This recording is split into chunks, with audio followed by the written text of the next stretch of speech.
Hi hello അസ്സലാമലൈക്കും. പുതിയൊരു വീഡിയോയിലേക്ക് എല്ലാവർക്കും സ്വാഗതം.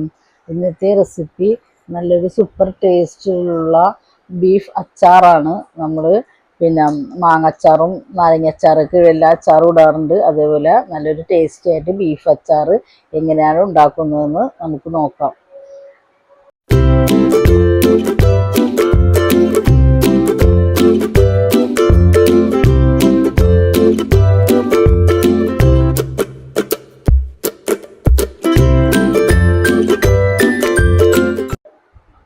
അതിനായിട്ട് തന്നെ 1.5 കിലോ ബീഫ് എടുത്തിട്ടുണ്ട്.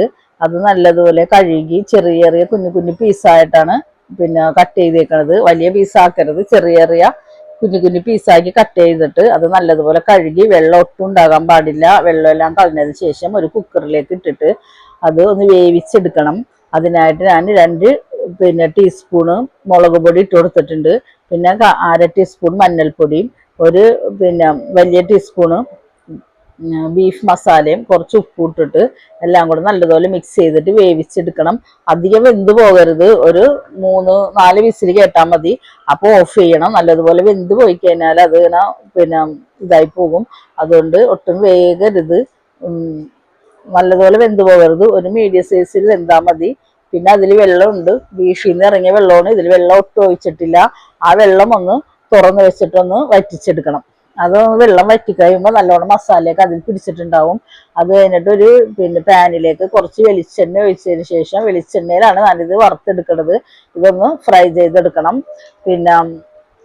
നല്ലതുപോലെ ഒന്ന് മൊരിച്ച് എടുക്കണം. നല്ല ടേസ്റ്റാണിത്. ഇത്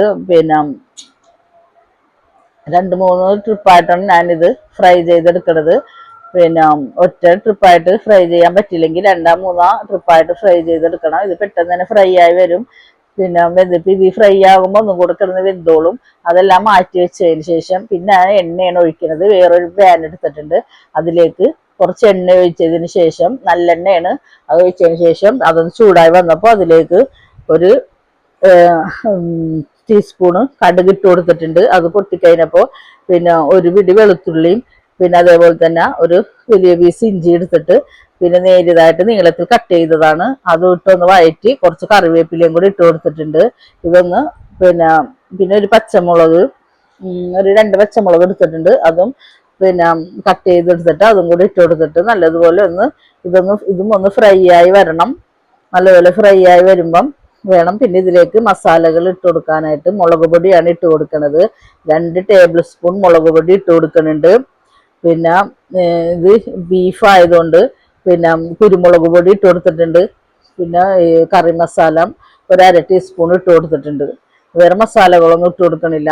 എന്നിട്ട് എല്ലാം കൂടെ നല്ലതുപോലെ ഇച്ചിരി ഉപ്പ് ഇട്ടിട്ട് നല്ലതുപോലെ വഴറ്റിയെടുക്കണം. നല്ലതുപോലെ വഴണ്ടി വരുമ്പം അതിലേക്ക് ഇട്ട് കൊടുക്കുന്നത് 1 ടീസ്പൂൺ പഞ്ചസാരയാണ്. പഞ്ചസാര ഇട്ട് കൊടുത്തെന്ന് വെച്ചാൽ മധുരമൊന്നും ഉണ്ടാവൂല. അതിൻ്റെ ഒക്കെ ഒന്ന് പുളിയും എരിവും ഇതൊക്കെ ഒന്ന് ബാലൻസ് ആകാൻ വേണ്ടിയാണ് 1 ടീസ്പൂൺ പഞ്ചസാര ഇട്ട് കൊടുക്കുന്നത്. അതും കൂടി ഇട്ടിട്ടൊന്ന് മിക്സ് ചെയ്തതിന് ശേഷം വിനാഗിരി ഒരു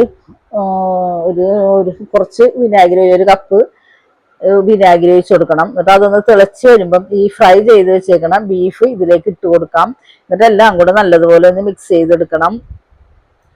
ഇത് കണ്ടുകൊണ്ടിരിക്കുമ്പോൾ തന്നെ സബ്സ്ക്രൈബ് ചെയ്യാനും ലൈക്ക് ചെയ്യാനും മറക്കരുത് കേട്ടോ. എന്നിട്ട് അതെല്ലാം നല്ലതിനെ മിക്സ് ചെയ്ത് നല്ല ഇതിൽ വന്നിട്ടുണ്ട് ഇത്. അപ്പോൾ അതിലേക്ക് കായപ്പൊടിയാണ് ചേർത്ത് കൊടുക്കുന്നത്. കായപ്പൊടിയും കൂടെ ചേർത്തിട്ട് ഉലുവാപ്പൊടിയും കൂടി ഇട്ടിട്ടുണ്ട്. അത് ഇതിൽ കാണിക്കാൻ പറ്റിയില്ല. ഉലുവ വറുത്ത് പൊടിച്ചിട്ട് അതും കൂടി ഇട്ട് കൊടുത്തിട്ടുണ്ട്. ഇതെല്ലാം കൂടി നല്ലോണം മിക്സ് ചെയ്തതിന് ശേഷം അതിൻ്റെ മേളിലേക്ക് കുറച്ചും കൂടി എണ്ണ ഒഴിച്ചു കൊടുക്കാം. ഉപ്പൊക്കെ പാകണമെന്ന് നോക്കാം. നല്ല ടേസ്റ്റുള്ള ഒരു അച്ചാറാണിത്.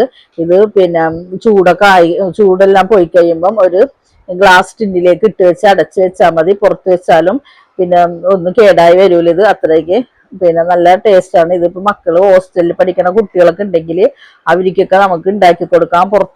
പുറത്ത് രാജ്യങ്ങളിലൊക്കെ പോകുമ്പോഴും കൊണ്ടുപോകാനൊക്കെ നല്ല ടേസ്റ്റാണ് ഈ അച്ചാർ. ഈ അച്ചാറുണ്ടെങ്കിൽ ചോറ് കഴിക്കാൻ വേറൊരു കറിയുടെ ആവശ്യമില്ല. അത്രയ്ക്കും ടേസ്റ്റാണ്. ചപ്പാത്തിയുടെ കൂടെയൊക്കെ കഴിക്കാനും നല്ല ടേസ്റ്റാണിത്. ഇതുപോലെയൊക്കെ ഒന്ന് എല്ലാവരും ഉണ്ടാക്കി നോക്കണം. വെള്ളം ഒട്ടും തൊടരുത്. ഇതിൽ വെള്ളമുള്ള സ്പൂണൊക്കെ ഇട്ട് ഇളക്കി കഴിഞ്ഞാൽ അത് ചീത്തയായി പോവും. അതുകൊണ്ട് വെള്ളമില്ലാത്ത സ്പൂണൊക്കെ വെച്ചെടുത്ത് നല്ലതുപോലെ സൂക്ഷിച്ചാൽ ഒരു 2-3 മാസമൊക്കെ ഇത് കേടുകൂടാതെ പുറത്തിരുന്നോളും.